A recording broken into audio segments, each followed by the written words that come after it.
तो दोस्तों, आज हम बात करने वाले हैं हिमालय की गोदी में स्थित भगवान शिव के मंदिर अमरनाथ के बारे में।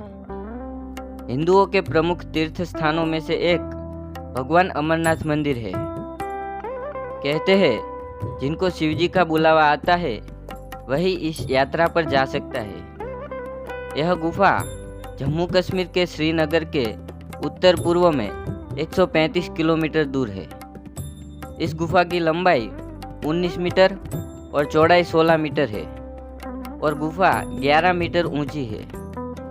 प्राकृतिक बर्फ से निर्मित होने के कारण इसे स्वयंभू हिमानी शिवलिंग भी कहते हैं। ये यात्रा आषाढ़ पूर्णिमा से शुरू होकर रक्षाबंधन तक पूरे सावन महीने चलती है। गुफा के परिसर में जगह जगह पानी की बूंदें गिरती है, जिसमें टपकने वाली हिम बूंदों से लगभग 10 फुट लंबा शिवलिंग बनता है। रोचक बात तो यह है कि चंद्रमा के आकार के साथ शिवलिंग का आकार भी घटता और बढ़ता है। श्रावण पूर्णिमा को यह अपने पूरे आकार में होता है।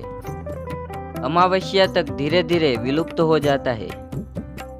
आश्चर्य की बात तो यह है कि शिवलिंग ठोस बर्फ का बना होता है, जबकि गुफा में आमतौर पर कच्ची बर्फी होती है जो हाथ में लेते ही भुरभुरा जाती है।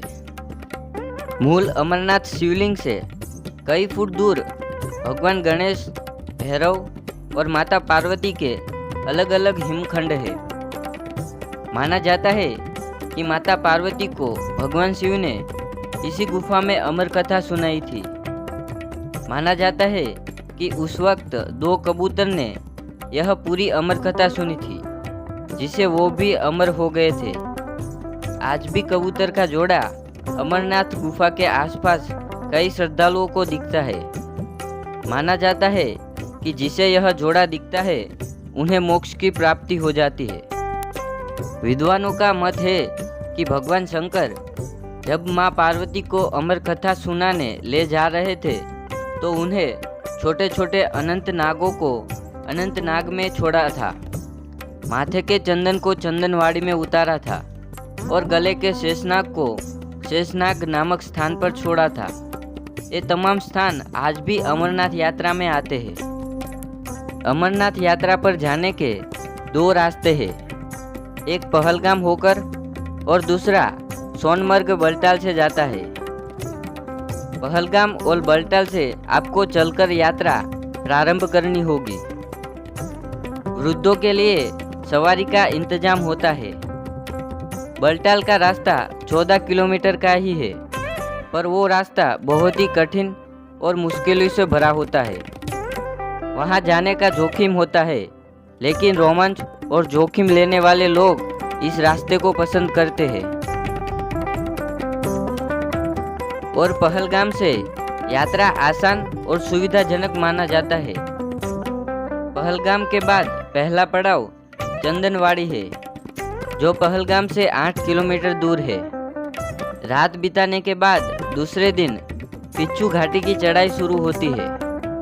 चंदनवाड़ी से 14 किलोमीटर दूर शेषनाग में अगला पड़ाव है।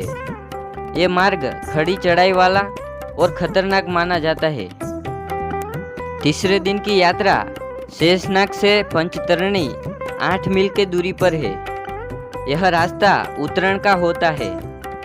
यह स्थान चारों तरफ से पहाड़ों की ऊंची ऊंची चोटियों से ढका है। अमरनाथ यहाँ से 8 किलोमीटर दूर रह जाता है और दूसरे दिन बाबा अमरनाथ के दर्शन हो जाते हैं। तो दोस्तों, बाबा अमरनाथ के बारे में यह जानकारी आपको कैसी लगी, ये आप हमें कमेंट बॉक्स में बताएं और वीडियो को लाइक, शेयर और सब्सक्राइब करना ना भूलें। जय भोलेनाथ, जय हिंद।